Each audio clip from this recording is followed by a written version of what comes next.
নমস্কার বন্ধুরা, স্বাগত জানাই আমার এইচডি টেকনিক্যাল এডুকেশন চ্যানেলে। যদি আমার চ্যানেলে নতুন হয়ে থাকো তাহলে সাবস্ক্রাইব বাটনে ক্লিক করে পাশের অ্যারোতে ক্লিক করে অল সিলেক্ট করে রাখুন, যাতে আমাদের নোটিফিকেশন সবার আগে আপনার কাছে পৌঁছে যায়। নমস্কার বন্ধুরা, চলে এসেছে এক্সেলের আরেকটি ইন্টারেস্টিং ক্লাস নিয়ে। এবং আজকের ক্লাসটি কিন্তু একদম সিম্পল হবে, কিন্তু আজকের যে ক্লাসটি তোমাদেরকে দেবো সেই ক্লাসটি কিন্তু শেখার পরে তোমাদের এক্সেলের কাজের গতি অনেকটাই বেড়ে যাবে। তো আজকে কোনো ফর্মুলা নয়, আজকে একটি ম্যাজিক ট্রিক্স তোমাদেরকে দেখাবো। তো আজকের ভিডিওটা কিন্তু ছোট হবে কিন্তু গুরুত্বপূর্ণ হবে। তার আগে তোমাদেরকে থিওরিটা ভালো করে বুঝিয়ে দিই। দেখো, এখানে আমার কিছু রো ওয়াইজ ডেটা সাজানো আছে, যেমন এখানে সিরিয়াল নাম্বার লেখা আছে, ক্লাস, সেকশন, রোল নাম্বার, এইভাবে কিন্তু ভিলেজ পর্যন্ত দেওয়া আছে। এবং এখানে তুমি দেখতে পাবে সেই ডেটাগুলো, মানে সিরিয়াল নাম্বার 1, এখানে সিরিয়াল নাম্বার 2, তারপরে আছে ক্লাস এখানে 9 আছে, এখানে সেকশন এ সেকশন আছে, রোল নাম্বার 1, ঠিক নাম হচ্ছে দেবাঞ্জন গিরি। এইভাবে কিন্তু তোমাকে বলা হলো সাজিয়ে আনতে, মানে এইখানে এই যে ফরম্যাটের ভেতরে এই ডেটাগুলোকে এখানে পাশাপাশি সাজাতে।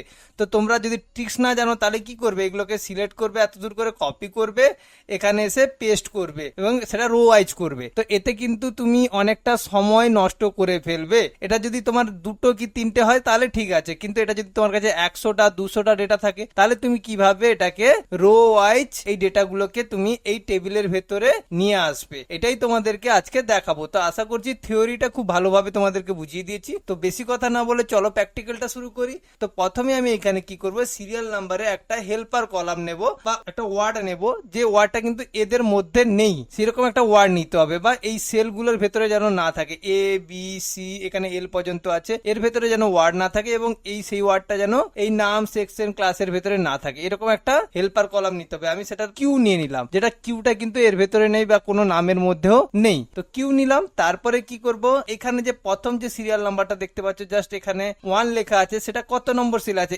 A1, তাহলে আমি প্রথম লিখবো A1 এবং এটাকে কিন্তু আমি ড্র্যাগ করে সাইডে পরপর টেনে দেবো। টেনে দেওয়ার পরে এখানে তোমরা দেখতে পাবে A10 পর্যন্ত আছে, ঠিক এখানে আমি লিখবো QA11। এরপরে আরেকবার এরকম ড্র্যাগ করে টেনে দেব।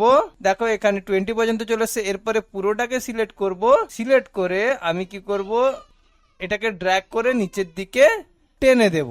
ওকে, দেখো তোমরা দেখতে পাবে এখানে 20, তারপর এখানে 21 চলে এসছে, তারপর এখানে 30 পর্যন্ত এসছে, এটা 31 এসছে। এইভাবে কিন্তু পরপর কন্টিনিউ আমার ড্র্যাগ করার পরে স্টেপ বাই স্টেপ সেলগুলোকে পরিবর্তন করে দিয়েছে। এরপরে আমরা কি করব, সিটিএলের সঙ্গে এইচ প্রেস করতে পারি, অথবা এখানে হোম মেনু থেকে আমরা এখানে ফাইন্ড এন্ড সিলেকশন অপশনটি, তার ড্রপ ডাউন মেনুতে ক্লিক করে এখানে রিপ্লেস অপশনটি আছে, এখানে ক্লিক করতে পারি। ওকে, একই অপশন বেরোবে। তারপর আমরা কি করব, প্রথম ফাইন্ড উইথ এর জায়গায় প্রেস করব কিউ এবং রিপ্লেস উইথ এর জায়গায় ইকুয়াল। তার মানে এতে কি হয়, আমার যতগুলো কিউ আছে কিউর পরিবর্তে আমার ইকুয়ালে রিপ্লেস হয়ে যাবে। এতে কি হয়, যখনই আমার ইকুয়ালে রিপ্লেস হয়ে যাবে তখন A1 এর যে ডেটাটা এর মধ্যে চলে আসবে, আবার ঠিক সেম ভাবে A2 এর যে ডেটাটা, যেরকম ক্লাস 12, এর মধ্যে চলে আসবে। এইভাবে কিন্তু পরপর সিরিয়াল ওয়াইজ সাজিয়ে নিবে অটোমেটিক্যালি। যেমন যখন আমি রিপ্লেস অল করে দেব, দেখো ওয়াও, ম্যাজিকের মতন কিন্তু সমস্ত ডেটাগুলো পরপর সিরিয়াল ওয়াইজ কিন্তু আমি সাজিয়ে নিতে পেরেছি। ওকে, এরপর যেগুলো জিরো আছে ওগুলো আমার প্রয়োজন নেই, জাস্ট ডিলিট করে দেবো। এরপরে আমি কি করব, এটাকে সাজিয়ে নেওয়ার জন্য এটাকে সিলেক্ট করে আমি অল বর্ডার করে দেবো।